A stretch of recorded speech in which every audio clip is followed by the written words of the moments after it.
usah repot-repot, Mbak. Kamu kelihatannya capek sekali. Ya, saya nggak capek, cuma khawatir. Mbak, aku pikir kalau kami pindah kemari, Bambang akan berubah. Kalau sekarang coba Mbak lihat, kerjanya cuma duduk melamun di kamarnya atau cuma jalan-jalan saja. Itu tidak baik loh buat anak muda seperti dia. Bambang itu perlu kerjaan. Iya, aku ngerti, Mbak. Tapi mau bagaimana lagi? Bambang cuma lulusan SMP. Nggak bisa dagang, nggak bisa apa-apa. Aku yakin keadaan akan menjadi lebih baik. Ini ada sedikit makanan untuk dibawa pulang.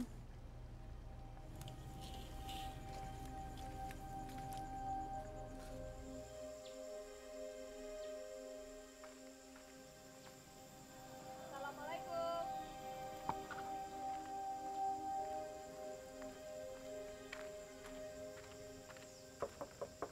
Assalamualaikum. Waalaikumsalam. Hai, aku Dini. Mbak Dini? Iya, aku Dini. Ibumu ada di rumah? Ada.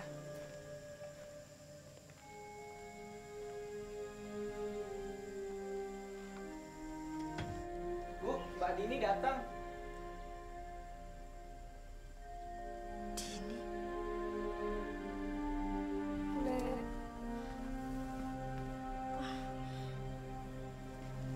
Silakan duduk. Din, mau minum apa, Din? Nggak usah repot-repot, boleh. Beberapa hari lalu, saya dengar pembicaraan bule sama ibu. Saya nggak tahan. Maafkan saya. Perlakuan saya selama ini begitu buruk pada kalian. Maafkan saya. Sudahlah, Din. Saya begitu malu.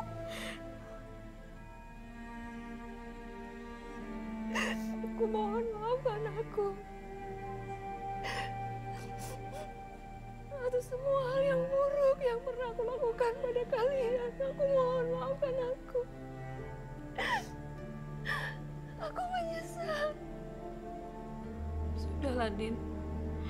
Bunda sudah memaafkan.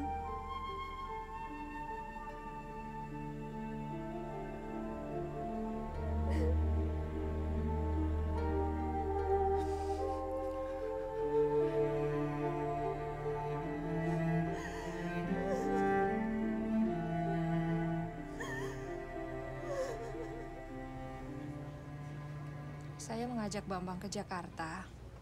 Ketika kami mulai mapan, saya memberinya uang untuk berjualan sepatu di pasar.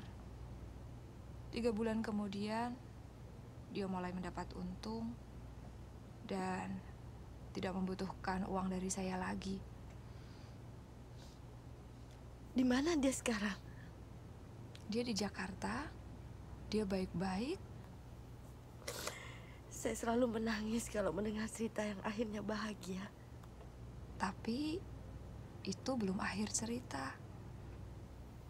Lalu apa? Apa ada yang lebih baik? Ya, karena ternyata masih ada satu orang lagi yang saya belum maafkan. Pamanmu yang menampar kamu. Kalau ada saya, dia nggak bisa menampar kamu, Mbak. Bukan dia. Yang saya harus maafkan adalah bapak saya. Bapakmu? Kan katanya sudah meninggal waktu Mbak masih kecil. Iya. Yang meninggal dan meninggalkan saya dalam banyak kebingungan. Yang meninggalkan saya dengan banyak kepahitan. Yang mengharuskan saya cari jalan keluar sendiri. Dan sekarang Mbak sudah memaafkannya. Kapan hal itu terjadi? Baru saja.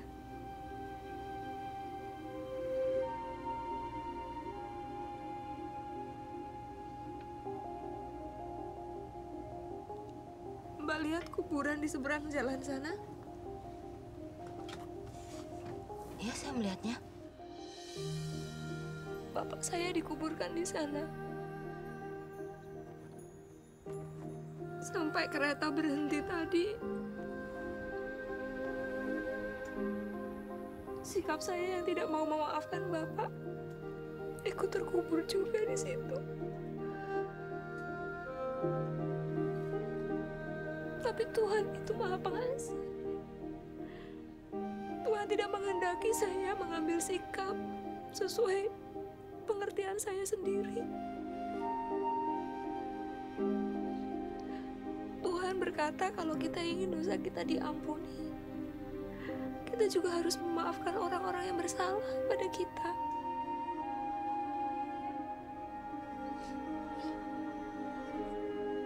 Saat saya bercerita ini, saya ingat betapa sebenarnya saya sangat mencintai Bapak saya. Dan Bapak juga mencintai saya. Kami punya masa-masa yang indah. Masa-masa yang manis untuk diingat. Sepertinya kereta ini berhenti hanya untuk kamu, Mbak. Saya juga berpikir begitu. Sepertinya Mbak seakan-akan sangat mengenal Tuhan. Dan seolah-olah Tuhan itu sahabat Mbak. Tuhan berkata agar aku mengikut Dia. Saya nggak selalu tahu kemana Tuhan membawa saya. Tapi saya tahu satu hal. Dia bisa dipercaya untuk membawa saya kemanapun saya harus pergi.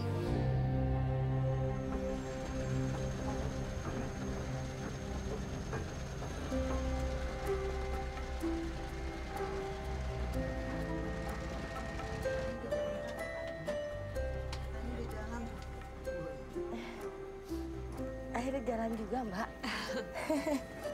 Iya. Kita berangkat. Iya, kita berangkat. AC-nya juga nggak dimatiin. Gak dimatiin.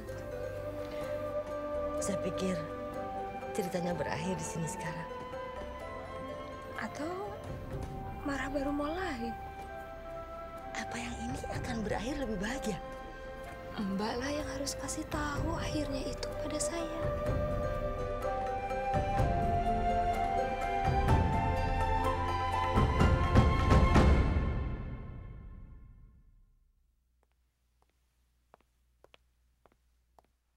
Ketika orang yang kita hormati mengecewakan kita, kita merasa kecewa. Dan kepercayaan kita padanya menjadi buyar. Karena orang yang kita kagumi ternyata tidak seperti yang kita bayangkan. Yang lebih buruk lagi, kita memendam kepahitan. Semakin penting orang itu dalam kehidupan kita, semakin besar jadinya kekecewaan itu. Dini yang kala itu masih muda, merasionalisasikan bahwa ia punya hak untuk marah dan menjadi pahit. Marah dan pahit terhadap orang tuanya, terhadap bibinya, Sundari, dan saudara tirinya, Bambang, bahkan marah kepada Tuhan. Kemudian Dini mengalami perubahan yang luar biasa. Dini mendapatkan penglihatan akan Tuhan Yesus ketika ia mencari kehendak Tuhan atas hidupnya dan memutuskan untuk mengikuti Yesus kemanapun Yesus pimpin. Dengan cara yang tidak kita mengerti sebagai manusia, Yesus menembus dinding kamar tidurnya, mengelurkan tangannya kepada Dini dan berkata, "Ikutlah aku."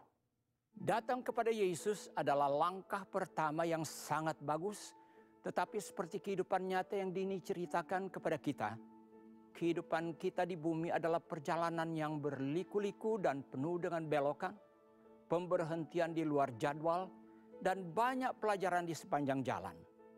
Namun kita percaya kepada Tuhan Yesus. Kita seperti Dini, mengikuti Yesus kemanapun Yesus membawa kita dan melakukan apa yang Yesus minta. Bagi Dini ada banyak jalan yang bisa ia ambil.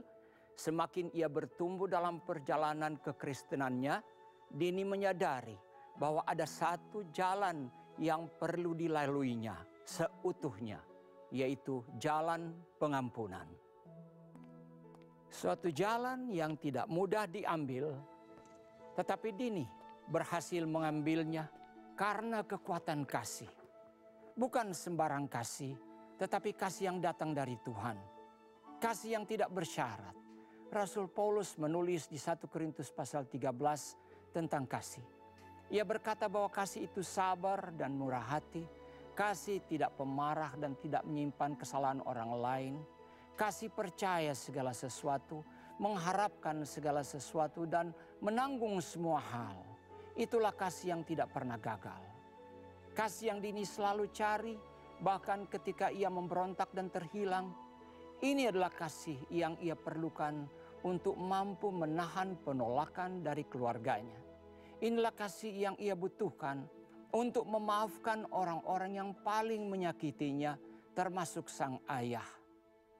Saudara, dengan kasih inilah Bapa di sorga mengasihimu. Ia mengasihimu apa adanya. Ketika Dini berseru kepada Tuhan untuk menunjukkan jalan kepadanya, ia tidak tahu bahwa Isa akan datang kepadanya dalam suatu penglihatan di suatu malam, menampakkan kemuliaannya dan meliputinya dengan kasih dan kelembutan. Namun itulah yang terjadi. Saudara, Yesus mungkin mendatangi atau tidak mendatangi Anda dalam sebuah mimpi atau penglihatan, itu tidak penting. Yang lebih penting adalah Tuhan mengasihi Anda dan Tuhan ingin Anda menjadi anak-Nya melalui iman dalam Yesus Kristus. Tuhan ingin Anda masuk menjadi anggota keluarganya dan hidup bersama Dia selama-lamanya di surga ketika hidup Anda berakhir di dunia ini. Apakah Anda siap membuka hatimu untuk Yesus seperti yang Dini lakukan? Jika Anda ingin menerima Yesus Kristus sebagai juru selamatmu, mari ucapkan kata-kata ini bersama dengan saya. Katakan, "Ya Tuhan, saya percaya Yesus. Saya menerima Yesus sebagai Tuhan dan Juru Selamat saya. Ampuni dosa-dosa saya dan jadikan saya anak-Mu ya Tuhan. Terima kasih. Dalam nama Yesus, amin." Sekarang Anda hidup dalam keselamatan abadi dengan Tuhan. Sekarang Anda anak Tuhan. Puji Tuhan.